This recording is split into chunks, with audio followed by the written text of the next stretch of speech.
Welcome to our channel. Sainik కి సంబంధించి previous papers చెప్పుకున్నాం కదమ్మా. ఆల్రెడీ మనం 3 వీడియోస్ చేసుకున్నాం. ఆ 3 వీడియోస్ లో నేను 10 క్వశ్చన్స్ అనేవి చెప్పడం జరిగింది. మనకి మ్యాథ్స్ లో ఒక్కొక్క దానికి 3 మార్క్స్ అనేది ఇవ్వడం జరుగుతుంది.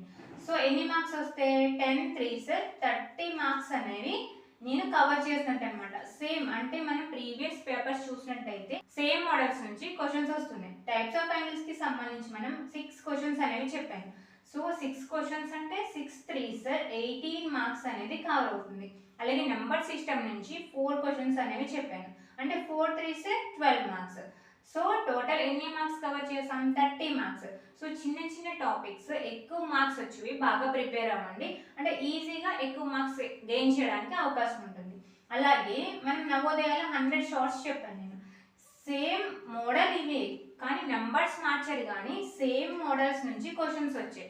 సో యాజ్ ఇట్ ఈస్ నేను ఇక్కడ కూడా కంటిన్యూ చేద్దాం అనుకుంటున్నాను. సైనిక్ కూడా షార్ట్స్ చెప్తాను. ఇది షార్ట్ నెంబర్ 1 అనమాట. ఇక్కడ మనకి ఏమి ఇచ్చారు? క్వశ్చన్ చూడండి. Complete the following analysis. ఇది ఏంటి? ఇంటెలిజెన్స్ టెస్ట్ అని చెప్పేసి 25 క్వశ్చన్స్ ఇస్తారు. Each question carries 2 marks. అంటే 50 మార్క్స్ కి ఇది ఉంటుంది అనమాట. ఇంటెలిజెన్స్ టెస్ట్ అనేది ఉంటుంది. సో ఆ క్వశ్చన్ ఇది.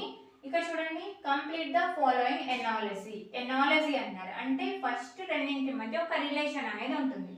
సేమ్ రిలేషన్ ని ఇక్కడ మెయింటైన్ చేస్తుంది అనమాట. సో ఈ రెండింటి మధ్య ఉన్న రిలేషన్ ఏంటి అనేది మనం ఫస్ట్ ఫైండ్ అవుట్ చేయాలి. ఇక్కడ ఏంటి? ఇక్కడ ఒకసారి చూసినట్టయితే ఇక్కడ ఒకసారి చూడండి.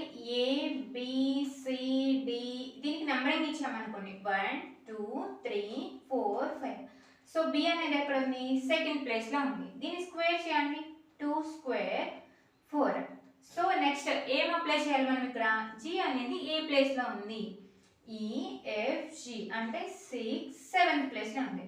సో ఏం చేయాలి? 7 square how much? 7 7s 49. So A option correct అవుతుంది మనకి? D అనేది రైట్ అవుతుంది అనమాట.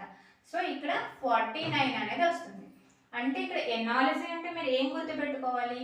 ఇలానే ఇస్తారు. అప్పుడు ఒక రెండింటి మధ్య ఫస్ట్ రెండింటి మధ్య ఒక రిలేషన్ ఉంటుంది. ఆ రిలేషన్ ఏంటి అనేది మీరు ఫైండ్ అవుట్ చేయాలన్నమాట. దాన్ని బట్టి సెకండ్ దానికి అప్లై చేయాల్సి ఉంటుంది.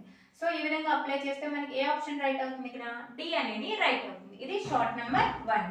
ఓకే, ఇలాగే కంటిన్యూ చేస్తాను. షార్ట్స్ అనేవి ఎవరైతే ఆల్రెడీ ప్రిపేర్ అయ్యి ఉన్నారో అంటే అన్ని టాపిక్స్ కంప్లీట్ చేసేస్తున్నారో వాళ్ళకి బాగా యూజ్ అవుతుంది. ఇది మీకు ఒక రివిజన్ లా ఉపయోగపడుతుంది. ఓకేనా? Thanks for watching.